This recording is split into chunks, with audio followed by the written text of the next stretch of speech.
Hello, and I hope everyone is doing well in this crazy time that we're in now. I've had some requests to read from my book, The Cause, so I am going to go ahead and do that.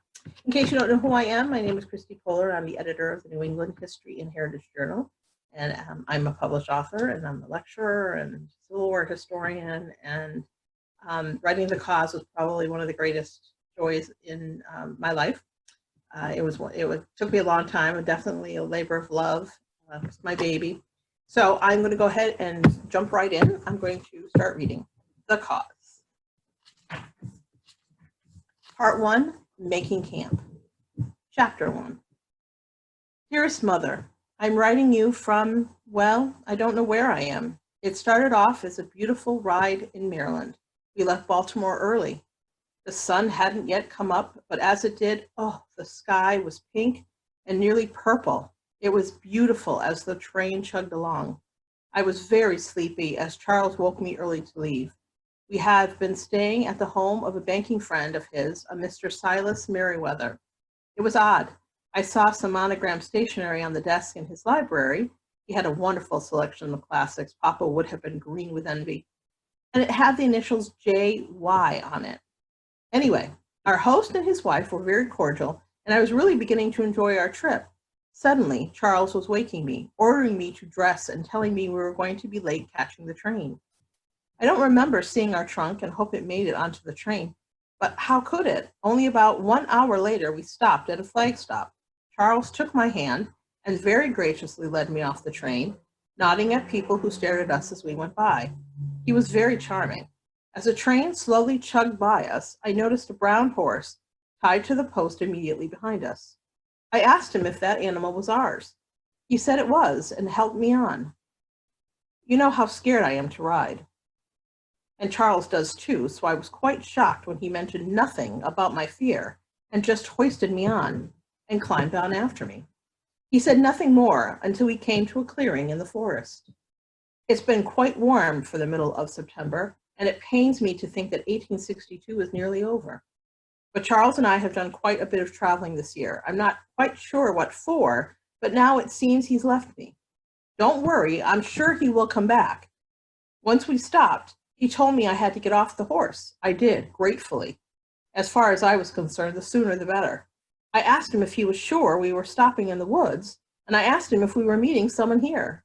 He told me no, and that he wanted me to wait for him. I stepped back and he handed me my small valise and then reined the horse around and rode away. So I'm riding you from a large rock in the middle of the trees. It looks as if it's going to be sunny and there's a slight breeze. A small brook flows nearby, but otherwise there's nothing much to see. I think it's only around 6 o'clock in the morning. Oh, Mother, I do miss you and Papa and the rest of the family. Things haven't turned out as I had planned, even though I know you think I should just be grateful for what I have. Charles may not be the most affectionate man, but he has provided for me. He's been most secretive of late, and I don't mean to complain, as I know I have no right. Well, I hear some noise, so perhaps Charles is on his way back. I'll write more soon. All my love, your affectionate daughter, Emily Garnett. At 26, I didn't like to think I had been desperate when I married my husband Charles 3 years ago. My father told me my father had been swindled out of some money in a train scheme 2 years before that, in 1858, and we girls were brought up knowing that finding good marriage prospects would help the family. Living a frugal Yankee's life is hard in Wolcott, Connecticut, but we do love our Papa and would do anything for him, even marry out of necessity, not love. Noises echoed in the still morning air in the clearing where Charles had left me, interrupting my thoughts. And a sudden clanking sound, followed by a loud cough, made me jump and nearly twist my ankle on a branch. I rubbed my sore foot and heard voices, the steady clinking of what I thought were objects sitting against each other. Putting down my cracked leather journal, I went to the thick wall of trees and peered out, trying to see something, anything. A long line of soldiers were marching in the tall grass. When the war began in 1861, I begged Charles to let me do something to help. All around me, I noticed ladies groups are bringing up to collect for medicine, roll bandages, make bullets. Reluctantly, he agreed when my badgering wouldn't stop. I was grateful.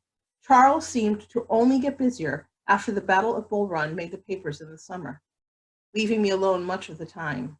With what fabric I could produce, I did a mediocre job of sewing socks, tunics, long johns.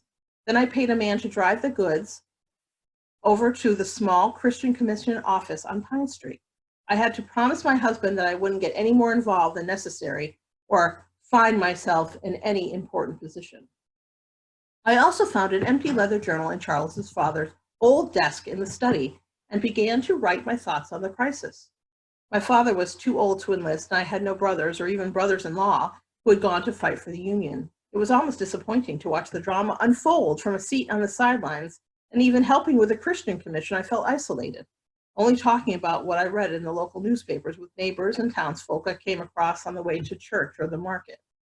When all was quiet again, I sat on a rock and folded my mother's letter, tucking it in the small pocket of my dress. Not wanting to draw attention to myself, I cautiously opened my journal and began to write everything that I could.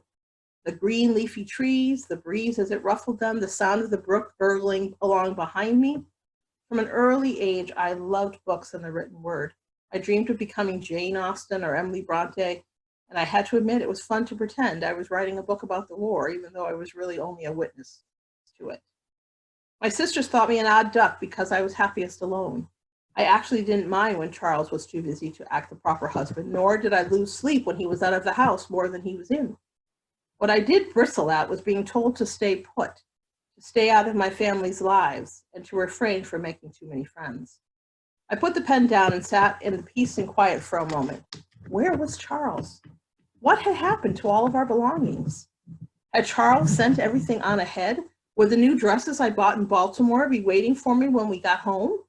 What would I do in the meantime? Don't move, ma'am.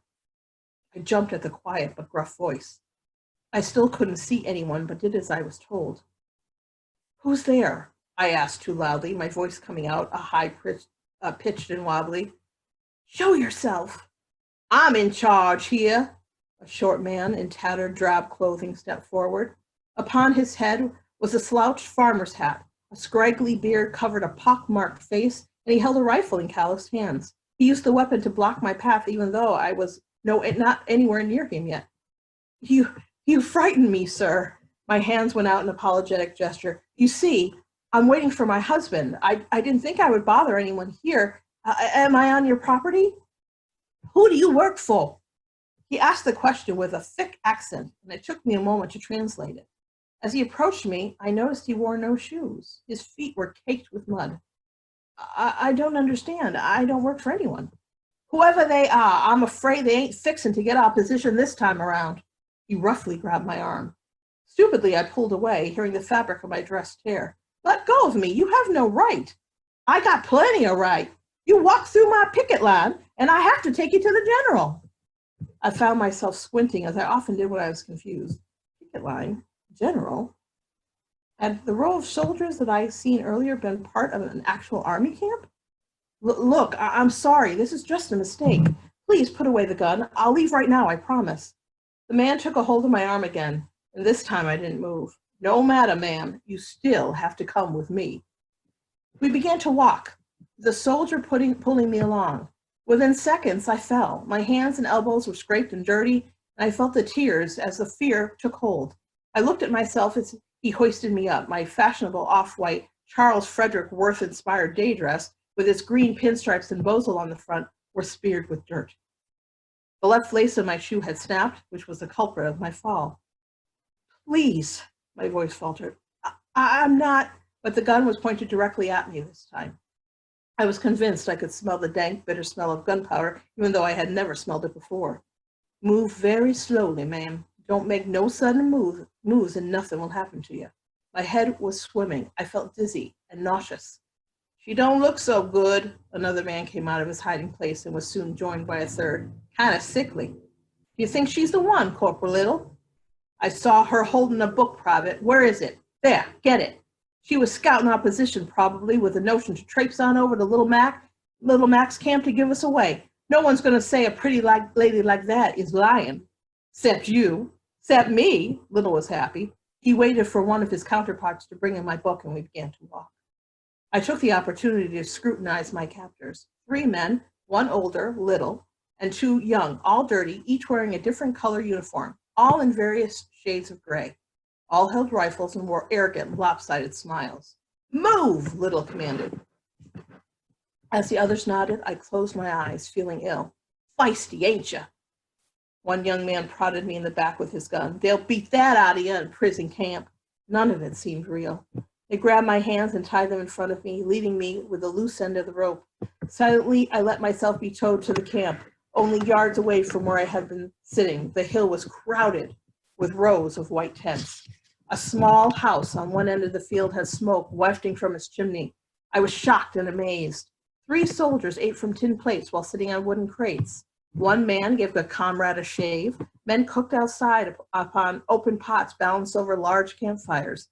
Smell that breakfast! The thought of food made me nauseous again.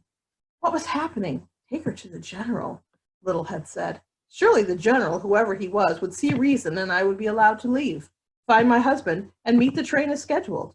It was September 15th, 2 days before my mother's 50th birthday. I couldn't miss the celebration. It occurred to me that I had neglected to say anything about my mother's birthday in the letter I still had tucked away in my dress. As we marched by the endless sea of Confederate soldiers busying themselves for the new day, the pickets were happy to show off their captor. The soldiers' heads turned as I was led past them. "Please, I've done nothing wrong." My mouth was dry, and the sentence came out a croak. Corporal Little continued to act as leader. "Don't know that for sure, ma'am. All I know is I was doing my job when you came along. The general don't take kindly to spies." "Is that what this is about? You think I'm a spy?" "Think? I'm all but sure of it." I wanted to laugh, and I would have if I wasn't so scared. It was absurd. I didn't even really know what being a spy entailed. What did a spy do? Then another idea came to mind, a long shot, really. About a week ago, I had read in a northern newspaper about a Confederate general who had been disgraced on the battlefield a few months before. Perhaps it just might work. "Do you know General Garnett?" "General Dick Garnett?" I exhaled. They had heard of him. "Yes, where is he? I need to speak with him." "Do you think I'm going to tell you? What do you take me for?" "You don't understand." The rest of my sentence was lost as one man held my head down and another booted me under a canopy. The sunshine disappeared. A scratched, roll-top desk sat in the far corner of the large tent, and with a partitioned box on top. 4 or 5 wooden chairs were unfolded in a semicircle in the center, and they sat me in one. I just missed hitting my head on one of 2 lanterns hanging above me. "I understand fine, lady." Little wrapped the loose end of the rope around the tent pole and tied it. With a wave of his hand, he dismissed his men. The shade made me shiver. No, I must speak with him. I'm General Garnett's cousin." "A Yankee cousin?" He spat out the words. "That's not so unusual. I bet even you have some Yankee blood in you." And he slapped me. It was a slap a father would give a disobedient child, but my cheeks still stung just the same.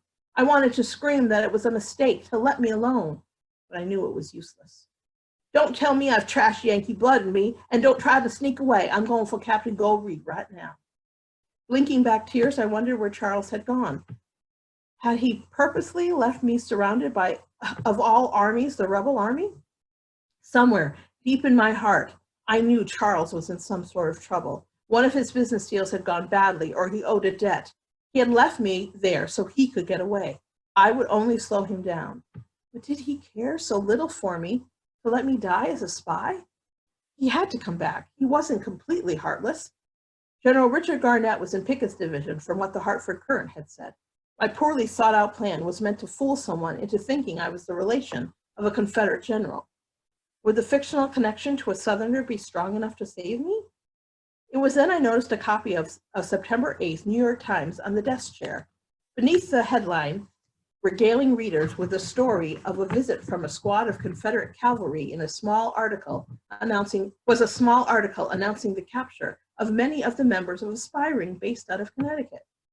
My eyesight had turned worse over the years, but I could plainly make out the name of my husband's company in tiny print, McKinnon Enterprises. The general was busy writing up his report, 3 of them. Explanations for the 3 skirmishes on South Mountain a couple days prior were due at Lee's headquarters right away. Marsh Robert wanted a full explanation of how and why the troops were deployed. Longstreet's men had been in 3 key locations: Turner's, Camp Crampton's, and Fox's Gap. Colonel R.H. Chilton, Assistant Adjutant General. General, I have the honor to submit the following report of the operations of my command in the late campaign.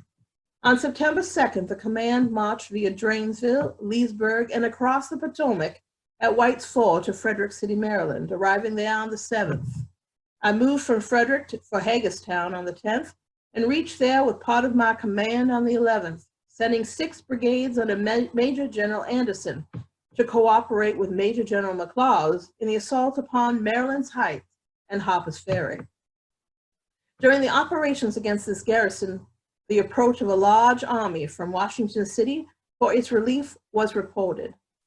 We were obliged to make a forced march in order to reach Boonesborough Pass to assist Major General D.H. Hill's division in holding this army in check so as to give time for the reduction of Harper's Ferry. It was a hot, sticky September morning. He should have been used to it. His mind wandered back to the days he spent playing on his uncle's property in Augusta, Georgia, before West Point, the war with Mexico, Richmond, the sickness. Usually he never had trouble writing it out. The battles played themselves over in his mind. He studied them, learned from the mistakes, and gained tactical expertise that had made him one of the best defensive generals in Jeff Davis's army. But this time, the right words would not come to him, and he was frustrated. His mind was elsewhere. All he could think on was his family. His family was falling apart. After a stretch and a sigh, he began again. The major had brought his men up from the rear, forming 2 obliques. There was a charge, much like the ones in Mexico. Chapultepec, the military academy, Churubusco, the bridge, Pickett, Sam Grant. No, he growled. Focus, Pete. The report isn't a damn walk down memory lane. Crumpling the paper into a ball, he threw it to the ground, then sat back in his chair, breathing evenly, trying to calm. When would it end? When would he be able to go back to them before it was too late? And they were gone too. General? He turned to his aide-de-camp. What is it? The spy, sir. One of our pickets may have caught the spy that's been revealing our position, sir. Are you sure about this? She was on the North Road near the Hagerstown Pike, writing messages in this book. The young man handed his superior officer the leather-bound journal. Inside was blank, except for a few scribbled lines on various pages. Interesting. She, you say? Has she been questioned? Not yet, sir. I'm on my way to her now. She's been placed under guard, tied up at least. Is there anywhere special you want me to go with my line of questioning? Find out who she works for, where she came from, and whose orders these are. The general shook the book in the air. Damn spies. They made his job that much harder. Scouts were bad enough, but they didn't hurt anyone, merely found out what was ahead through the trees and the sheltered mountain passes. Nothing was left to chance for either side, and both armies utilized them. But spies. Just the word brought a bitter taste to his mouth. They deliberately destroyed important orders, worked for both sides, left holes in the chain of command that killed too many indispensable men. Anything else, sir? The aide was waiting patiently. Don't go easy on her. We've been compromised too many times because of her, and I want answers. Yes, sir, the aide saluted. The general watched the staff officer walk away. He had a fine group of men in whom he could easily place his trust. The aide was from Texas, and over a year earlier they traveled on a Richmond-bound train together. He had personally chosen the boy to be on his growing staff. All the men would gladly give their lives for the cause. Hopefully, it would never come to that. It was useless. His mind refused to return to the arduous task. He threw the pencil to the desk and picked up the framed daguerreotype off the armoire. His wife and children looked at him, serious, waiting for the photographer to finish counting. It's got to be almost over, he whispered. I'll come home soon. That was chapter 1. So hopefully soon, maybe tomorrow, I'll read you chapter 2. Thanks. Bye-bye.